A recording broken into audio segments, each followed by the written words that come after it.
This is Andy Purewal for Boxing News. I am joined by former two-time world welterweight champion Showtime Shawn Porter over Zoom. Shawn, it's been a while since I've actually been able to have a bit of a one-on-one interview with you where there's not the manic scenes of a press conference of press activities to deal with, something which you're very much involved with yourself now. So it's nice to catch up.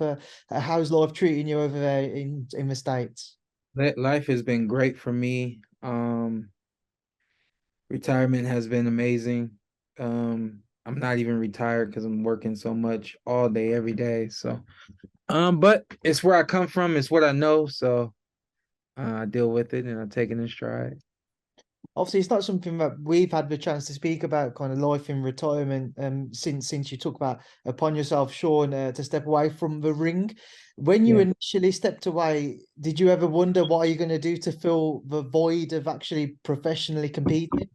Not at all. I had a plan. My dad pretty much was the one who said, "Hey, when you're done with this, you gotta life doesn't end. You got to keep going, and we want you to be as safe as possible in the ring to manage, so that you're in good health when you leave the ring. So I think even for my dad, my um retirement, at least the announcement of my retirement, may have been maybe just a tad bit surprising, even though he had a really good feeling that it was coming. But even before, I would say the things that I'm doing now, I probably had a very good idea that these would be the things I would be doing probably at the least a good 5 years before I even announced the retirement. So it's like things were kind of put in place and I was like, jumping off one plane, getting right on the other, you know what I mean? So boxing just ended up being a nice long layover. Obviously, one of the things you're very much, concentrating on is the Porterway podcast. It seems to be going tremendously well for you, Shawn. How much are you enjoying that side of things? Obviously, I know you're working with a lot of networks as well now. Yeah, I mean, just kind of one thing has really just led to another. The initial idea to start the podcast came during the pandemic, and that was 2020. And I think that I probably had the idea of the podcast maybe a year or two before that, and it has literally just been a snowball effect, um, all the way up until the point where we came up with a great idea to just start doing some live shows at the bigger events. And that has led us to now doing a sports convention in Dallas, Texas this coming weekend, where there'll be upwards to 150 professional athletes, NFL, WWE, track and field, WNBA, NBA. I mean, the list just kind of goes on from there. So um I love who God has made me to be. Someone who really just gets along with everyone. And I like to tell people, I'm the only one in boxing that can get in every room, and I say that humbly, man. But I'm proud of the things that the podcast has been able to do, and myself as well. Sean, one thing we do see with fighters when they retire, maybe after a year or two, some maybe get that little itch to kind of test the waters again, see what they've got left. Has it ever crossed your mind? Just vaguely, you know what I mean? Like I'll be at a big show and I'm like, man, I'll never be able to feel this again. You know what I mean? Like those things, I'll tell you what, man, what really kind of trumps all of those thoughts are the thoughts of the preparation, and it's a long road to a big fight night, and if I were to come back, I wouldn't be looking for anything less than a big fight night, so Is I'm that not you gonna saying there's still a chance there, Sean? well, I'm not gonna say who it was, but I have had some what I consider to be funny back and forth conversations with a another someone who I've shared the ring with once upon a time, and I'm not gonna say who that is, but I doubt it ever happens. But that it's been funny banter for the sake of words. Is this an ongoing conversation which There's been two conversations. They've been extremely light, and but also it does make you think like, well, okay, well, I doubt it's gonna happen, but that's I didn't think about that, got me scratching my head just a little bit. Well, I won't press you anymore on it because I'm sure you'll want to keep that kind of locked off. But just Yeah. kind of one thing which I'm sure you're probably are thankful that you're away from is when you look at certainly the welterweight scene, these young pups, as it were, coming through, not needing to kind of have to go through the rigmarole of dealing with them. And this past weekend, we saw someone who is certainly a world level fighter waiting for his crack at things. Boots Ennis, a clinical display against Villa. How impressed were you with what we saw from Boots? I mean, with Boots, man, you got to get out of Dodge, and that's what I did. He's marvelous. He's magnificent. I don't know. I think that uh, he's the prototypical boxer at this point. Speed, power, versatility, entertaining, exciting, electrifying, quick, very smart and intuitive, very competitive. I mean, just there's really well at this point, maybe the only thing you want to see from this guy is him pressuring somebody. Shown us everything else.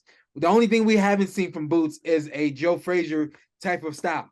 But it's not the style that he really needs. But at the end of the day, I mean, he is the prototypical fighter. He can do everything necessary to win the fight, which is why everybody's really wanting to see him in the ring with the best. Those two obviously being Crawford and Spence, which I honestly don't think will ever happen, but we'll see, man. I think he's going to chase those guys until they retire, though. I mean, that's obviously we've got the Spence-Crawford fight on the horizon. There's all that talk of them having a rematch clause as well. If you're in Boots' position, how do you navigate around that and try and get yourself, if not a world title fight, looking at other big kind of at least certainly names in the division. Obviously Virgil Ortiz was due to fight, but he's pulled out again. You expect to see him up at 154 now. Maybe the Stanionis fight, but when you look at the names, is it the Keith Thurmans and that which need to be made now? I mean, I think that he's been in the class with Keith Thurman, Danny Garcia. He's been in that class for a while. I think now, just with that fight he just had the other night, I mean, solidified it for me that he belongs in the ring with Terence Crawford or Errol Spence Jr. It's come faster for him than it does for most fighters, and he's just an amazing talent. It is what it is. Short of him getting in the ring with those guys and just simply not being ready for something that they've got. I don't, and it's hard to see that happening, man. I just think that those are two competitive fights he can have outside of those two guys, which I don't think he'll ever get. Yeah, he's looking at Danny Garcia. He's looking at your Dennis Ugas if Ugas comes back and fight, which I really don't recommend he does. I think once you have structural damage to your face, you should be saying, hey, what else can I do with my life, or do I have enough in savings to just move on? Obviously Keith Thurman is right there. Stanionis, I think that is the level that everybody else sees him at for the sake of words because he can't get the other two. But I think he's a step above Imantis. I think that he just is who he is. He's a step above Virgil at this point. Obviously, as we mentioned, Boots waiting for that crack at the world title. Sorry. Let's get into it. 29th of July is only a matter of weeks away now. Spence-Crawford. If there's anybody who has the right to give an opinion on this fight, it's you, Shawn. You've shared the ring with both of them. How excited are you to get into this fight week and to see them both share the ring?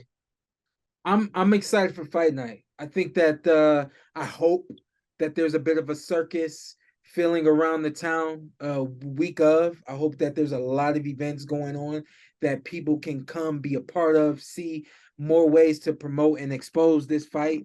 I hope that whatever tickets aren't sold, they get sold that week because people are starting to realize what's going on here in Las Vegas. I really, really hope that happens. But for me personally, I'm waiting on the first round.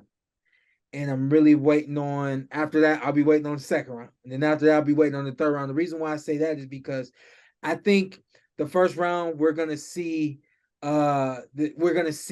everything that's been built up. We'll see that live and in person. It's almost like someone who's having a baby. It's like you wait 9 months to have the baby and it's finally here. We'll see the baby, and then second round we see the baby whine, and then the third round we get to see that baby start to develop, and we'll see what that baby is really starting to look like.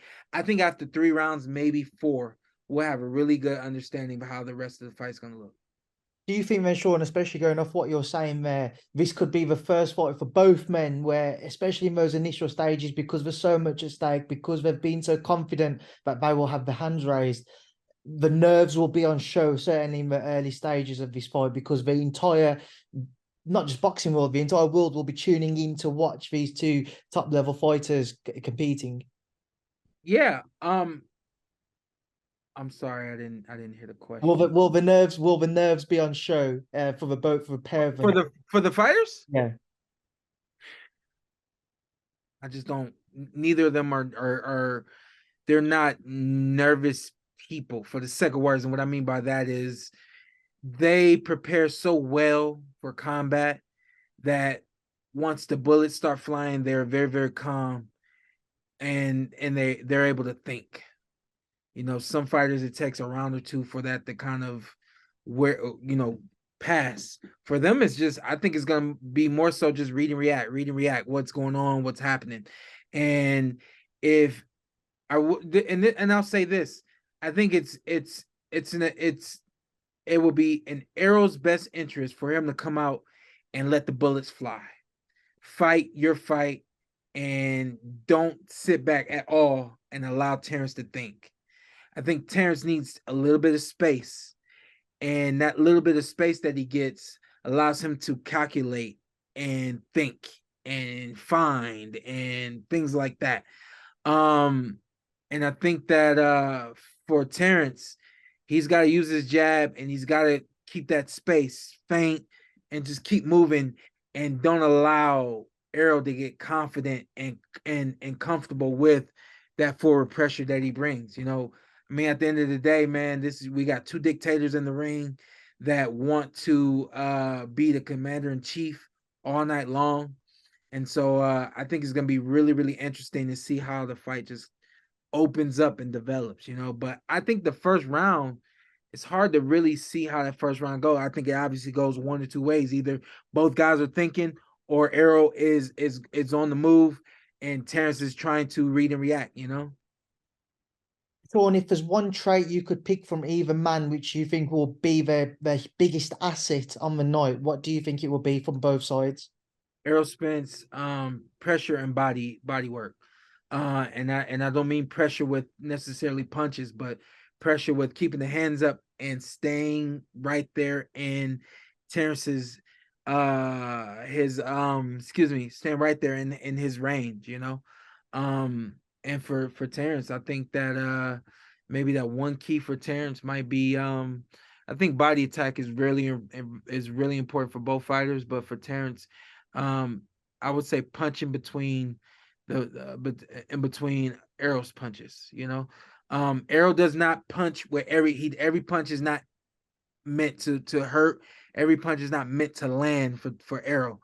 And so that's an advantage for Terrence. If Terrence can find those moments where, hey, he's just pumping the jab just to be busy and find something and attack right there, those counter punches, you know. Great fight. Everybody's split on opinion as to who wins, Sean. I don't know whether you want to kind of cross the border of either way, but for yourself, do you have an individual in mind as to who you think will edge the fight? What I'm gonna do is I'm gonna go out on a limb and in the third round, I'm gonna be making this announcement as much as I can, but after the third round is when I want to make my pick. If I'm not comfortable after the third round, I'm gonna just tweet, hey, look for my pick after the fourth round. And I think that at most 5 rounds is what we'll need, and we'll be able to see who's gonna win the fight. One thing I've been interested one thing I've always been interested to get your thoughts on, Sean, is that he's done the rounds recently. Is the video circulating of your fight with Terrence, where in the 10th round, Terrence was back in his corner and he's looking at somebody who was telling him that they had you beating him, and Terrence is saying, what, they've got Sean winning? And then he comes out and we see how the rest of that round and the fight finishes. But what went through your mind when you saw that video and how he could just flick a switch and produce what he did? Well, even now, I think that as they caught that audio in that moment in that corner, you don't know what was going on in my corner. you know. So Oh, and can not I ask what was going on in your court? Can you remember it, what? but I was gonna say not to say my dad is saying, hey, you're up by 12 rounds, you're up by 8 rounds, you can coast, nothing like that. But they were giving Errol, or excuse me, they were giving Terrence what they just caught that moment. And then the next moment we see is me on the canvas banging my gloves. When you catch that moment of him in the corner, you don't know that that moment's going to happen for me. So I think that's a storybook ending for him. And I'm happy that he has that for himself and for his career.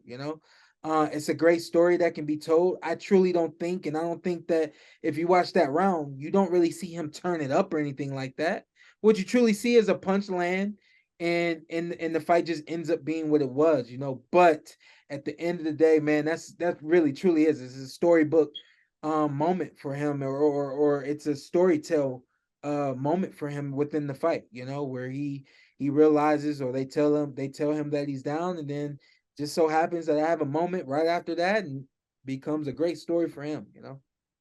One other thing I want to get your thoughts on, I saw a video circulating in the last day or so again, is of your father saying that your camps for Errol and Terence weren't necessarily your toughest, and looking at kind of a Bud one, he didn't agree with how things played out for that camp. I remember doing an interview with you earlier on when I was starting out in boxing, and we spoke about your relationship with your father and what it was like having that dynamic in the gym and then trying to have a personal relationship. When things got towards the back end of your career, 6, 7 years on, did it become a bit more strained at all? I mean, it was always like a bit of a roller coaster ride. I think any relationship is a roller coaster ride, for the most part. I mean, obviously there are fathers and sons out there that just have fantastic relationships, whatever the case may be. But for my dad and I, it was always a roller coaster ride. I think after my first world championship title is when, for myself, I started to see, I'd seen a sports life coach, and they had really helped me with some things. So the trajectory, I think that between my first world championship title still was a roller coaster ride along the way, but the trajectory of our relationship started to really incline at that point. But I think definitely it was more so like this for that camp with Terence Crawford. And while my dad chooses to look at the two camps and say, hey, one camp was this way, one camp was that way, my dad was probably missed probably the first half of my camp where Errol Spence Jr. He had some personal things that he had going on and missed my first half of the camp with Errol Spence Jr. So I mean, Errol uses that story, or excuse me, uses um the way that my dad has projected the way my camp with Terrence was, in terms of how you cannot take the performance that Terrence had with me. You can't take it for what it was, because Kenny Porter already said that it wasn't their best camp. But Kenny Porter didn't say that. Yeah, I wasn't there for the first half of the camp with Errol Spence. So I think all in all, man, both fights, those guys, I fought hard in both those matches. I think styles make fights, and I think from a mental and emotional standpoint, I think I was more tapped in against Errol than I was against Terrence. Sean, just kind of moving away from that scene, I'll get your thoughts on some other fights up and coming. That week itself of Spence-Crawford, we have another fantastic fight a few days earlier out in Japan. Stephen Fulton and Inoue. Just your take, please, Sean, on that fight as well. Love that fight, man. I think because of everything going on with Terrence and Errol, obviously we're not able to give that fight the I think the just due that it deserves. I know that it's been promoted on its own and people appreciating things like that, but there's a level of excitement for Terrence and Errol that, unfortunately, that fight's happening so close to Inoue and Fulton that it's I think it's obviously it's gonna be its night on it. It's got its night of its own. And I hope that what happens in that fight, I honestly think that fight might deserve an instant replay as well. And hopefully, if the instant replay is deserved and it's necessary, they create a space of its own for Inoue and Fulton. Another 50-50 fight for me. Both guys have been consistent. The one thing that I really like about Fulton is he's shown us that he can do multiple things in a fight, and he can do multiple things depending on what's needed for the fight at hand. So honestly, we don't know what to expect from Fulton on fight night, except that he's going to be prepared. Which is why I think it's more of a 50-50 fight. I think a lot of people are siding on Inoue's power, and I can't deny the power, but the Philly kid, he's going to offset that power, and then what happens? Shawn, we've obviously seen some tremendous fights made and coming up and happen over his last few months in the lower weight classes. The upper weight class for most heavyweights, you can go heavyweight, has created a lot of frustration from the boxing fans. None more so than today. We saw Fury and Ngannou announced. What's been your take on seeing these big fights just not getting over the line? Yeah, it is what it is, man. I'll just speak for me personally, man. I'm used to it, both as a fighter and now as a spectator slash boxing analyst. And so I just take whatever's coming to us. I don't get mad. I don't try to play matchmaker and this is what we can do to get the fight done.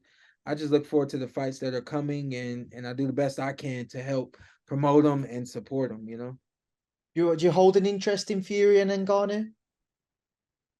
No. And no respect to them at all, but I definitely hold interest in Fury versus Usyk. I hold interest in Joshua versus Wilder. I hold interest in Wilder versus Ruiz. I don't really hold interest in Josh in Wilder versus Usyk though. Do you not? I do and I don't. That fight's really not been talked about. So I think I'm bringing this up for the first time, which is probably bad TV right now because I'm like, No, but now this we is can talk about it. fantastic. Now No, I'm talking about it. no, this is fantastic, Sean. I say, look, I love that type of introduction into something because Wilder Usyk, people say it goes one of two ways. Either Usyk just boxes brilliantly for 12 rounds, or Wilder obviously detonates that right hand of his and is good night. What do you think would be more likely?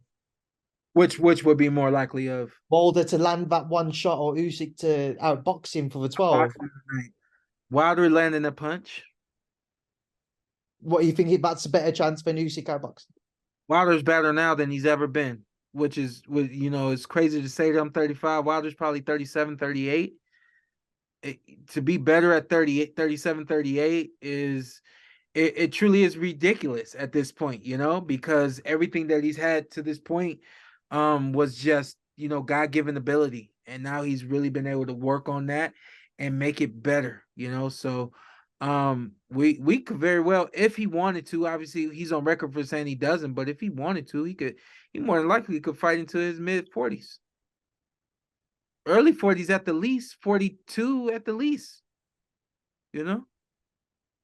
There's obviously been a lot of talk of Anthony Joshua and Deontay Wilder facing each other towards the end of this year, Sean, or early next year. Now Joshua's got his Dillian White fight on the horizon, their rematch. But on Wilder Joshua, what are your thoughts?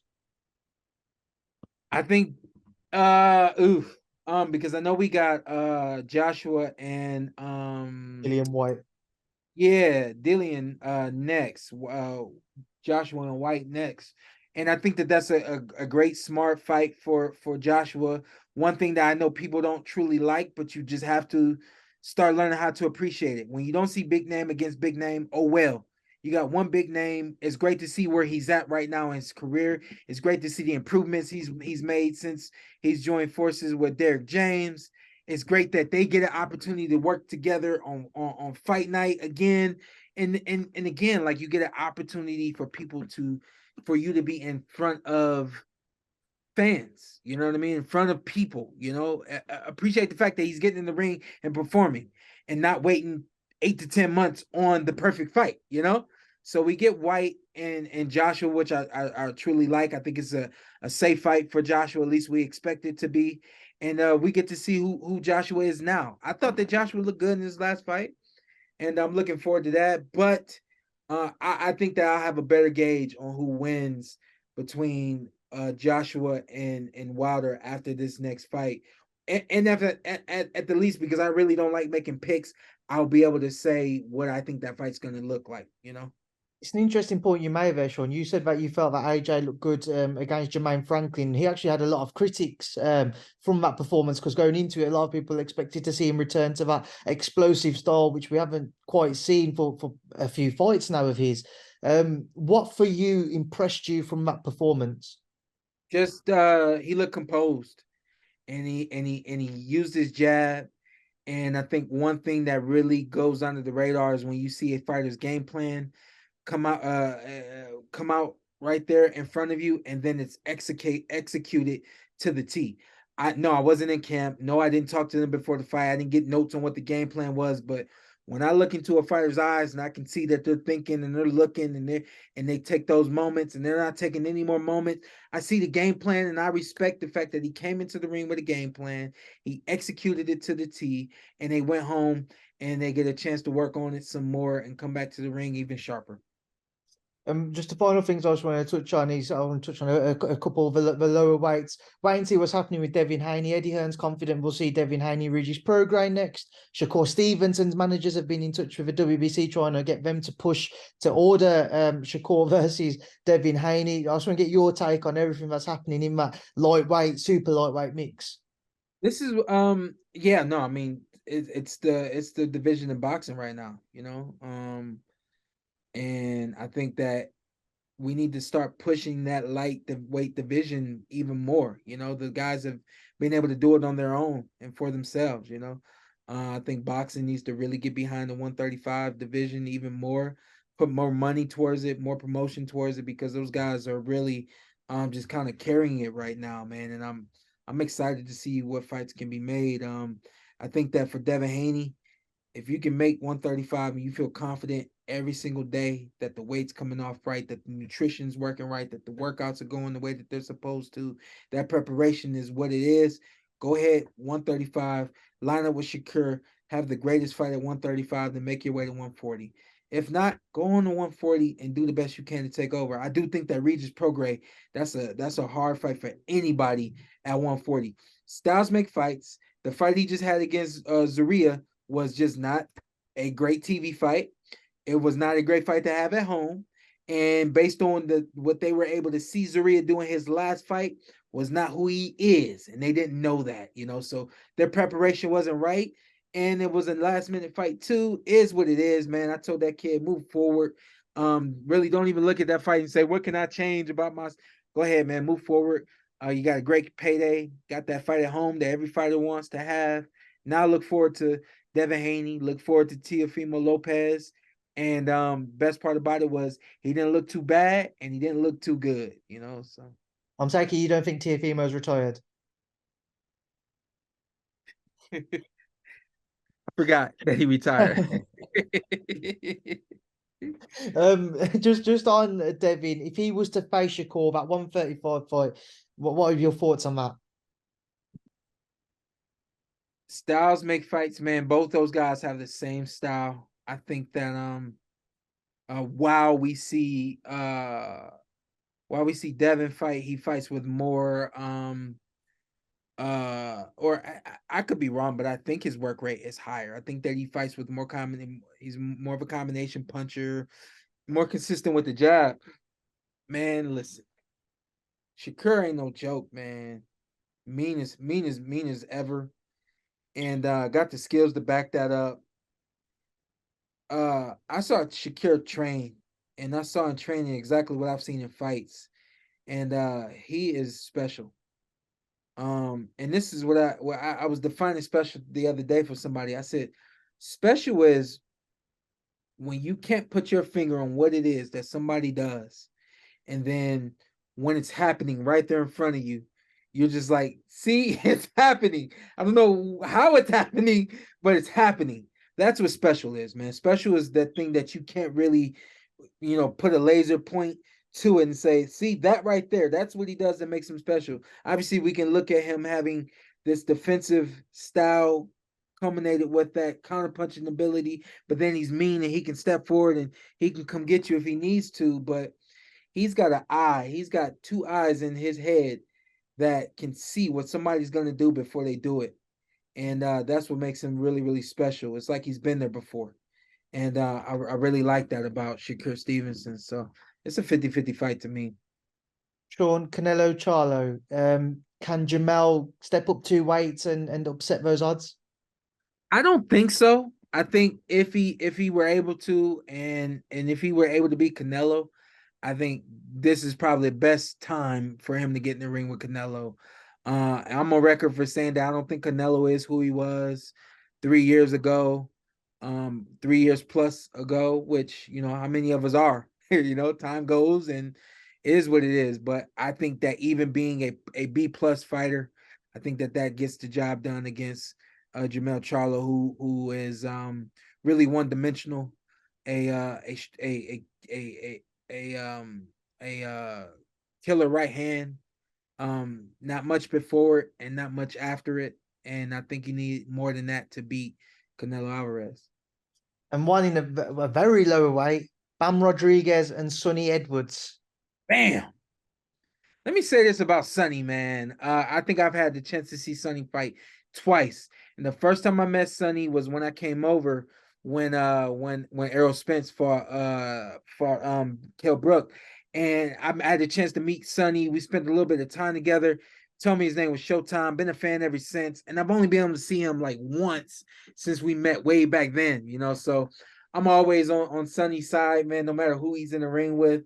Of course, seeing who Bam is, that's a heavy workload for Sonny, I think that if Sonny beats Bam, we have to classify Sonny as special.